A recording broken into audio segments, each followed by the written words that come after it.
नमस्कार, मैं हूं मनोज्ञा लोईवाल। स्वागत है आपका नाश्ते पर नेताजी में फिर एक बार। क्या आपने कभी सोचा है कि अभिनेता जब नेता बन जाता है तो क्या उसका नाश्ता भी बदल जाता है? यही सवाल आज हम करने पहुंचे हैं सायनी घोष के साथ, जिन्होंने बंगाल में टॉलीवुड में धमाकेदार 50 मूवीज से ज्यादा में काम किया है। लेकिन जब नाश्ते की बात आती है तो सायनी सिर्फ ड्राई फ्रूट्स पे आ जाती हैं। सायनी इस बार उम्मीदवार हैं जादवपुर से और तृणमूल कांग्रेस में पहली महिला हैं आप जी, जिसने युवा मोर्चा का मोर्चा संभाला है जी। कितनी बड़ी बात है ये, और एक बार सांसद के लिए उम्मीदवारी करना कितना बड़ा मौका है इस बार? पहले तो आपका बहुत बहुत स्वागत है। यहाँ पे बहुत कुछ सच में खाने के लिए मैं दे नहीं पाई आपको, लेकिन ऐसा नहीं है कि मैं खुद खाती नहीं हूँ बोल के आपको मैं ऑफर ना करूँ, but I think there is always a reason to come back.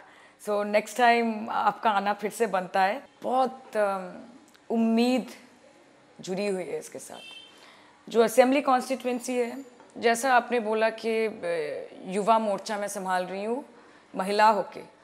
Mamata Banerjee थी कांग्रेस की युवा नेत्री सभापति, तो उसके बाद मैं हुई, उन्होंने दिया मौका। और अब जाके जादवपुर सीट 1984 में ममता बनर्जी लड़ी थी इस सीट से, और इतिहास रचा था उन्होंने सोमनाथ चैटर्जी को हरा के।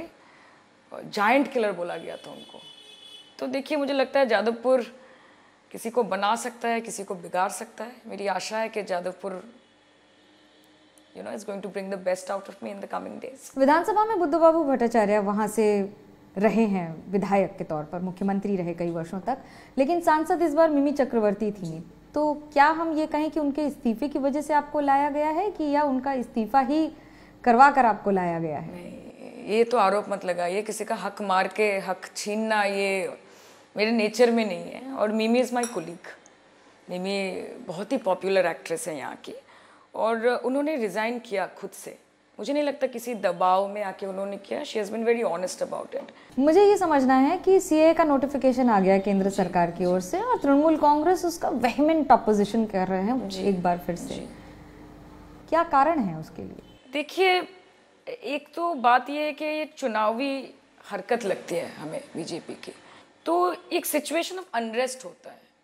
क्लैरिटी बहुत कम है। आधे से ज़्यादा लोगों को पता नहीं कि ये सीए है क्या, क्या कागजात लगेंगे, इसका क्या प्रोसीडिंग होता है। आप अगर खुद से बोलते हैं कि आप लॉगिन करते हैं, कि आप खुद को रजिस्टर करते हैं, तो इतने दिनों तक किस आधार पे आपने मुख्यमंत्री चुना, कि आपने प्रधानमंत्री चुना, आपने वोट कैसे दिया? So it's all very diluted. And specifically एक रिलीजन की बात भी होती है। धर्म के आधार पे किसी को आप सिटीजनशिप देंगे नहीं देंगे, ये बहुत डिबेटेबल है। बहुत सारे PILs भी हुए, आपको पता है ये लेके।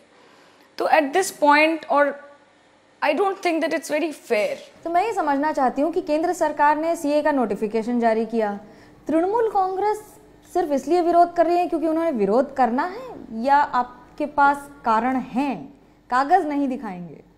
विरोध करना है बोल के विरोध हम करते नहीं हैं। अभी एक इलेक्शन का माहौल है, और ये बीजेपी की हमको लगता है एक चुनावी हरकत है। अगर आप इतने कॉन्फिडेंट ही हैं कि 400 पार अब की बार होने वाली है, तो आप आइए फिर शासनकाल में, उसके बाद कीजिए ना। इलेक्शन के 1.5 महीने पहले एक नोटिफिकेशन जिसके बारे में लोगों को कोई क्लैरिटी नहीं है, जो धर्म के आधार पे हो रही है कि आप किसी को सिटीजनशिप देंगे नहीं देंगे। देखिए, अगर इससे किसी का उपकार होता है तो ममता बनर्जी को इससे कोई प्रॉब्लम नहीं है, लेकिन आप आगे जाके इसको सीए के साथ आप NRC को जोड़ेंगे, उसके बाद आप लोगों के साथ क्या करेंगे? असम में ऑलरेडी इतना अनरेस्ट हुआ पे, जहाँ पे बहुत सारे हिंदू बंगाली हैं हु आर सफरिंग। तो ये सब लेके बहुत सारे कन्फ्यूजन है। सीए पर आप धर्म की बात कर रही हैं, जब खुद तृणमूल कांग्रेस के विधायक राम मंदिर के ऊपर सवाल उठाते हैं या राम पर सवाल उठाते हैं, तब सही है। वो तो बीजेपी, जब इस तरह की बात हो तो गलत कैसे हो जाती है? वो तो बीजेपी के जो सांसद है दिलीप घोष, वो माँ दुर्गा के एंसेस्ट्री के बारे में पूछते हैं।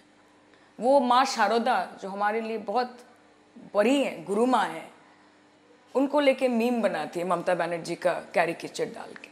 तो उस आधार पे हमको जाना नहीं है। लेकिन Bengal has always unitedly stood for brotherhood, for peace, for harmony and forget everything else. अभी एक चुनाव का माहौल है। आप उसके 1-1.5 महीने पहले बंगाल के कुछ 7, 8, 10, 12 सीट उनको आप अफेक्ट करने के लिए इसको आप लागू कर रहे हैं। ये तो बहुत क्लियर है लोगों के लिए। आप रुक जाते ना, आप जब 400 पार करके आते तो उसके बाद करते। 9 times एक्सटेंशन हुआ है, 4-4.5 साल से बिल इज बीइंग विदहेल्ड। तो there is a lot of confusion around it for every people.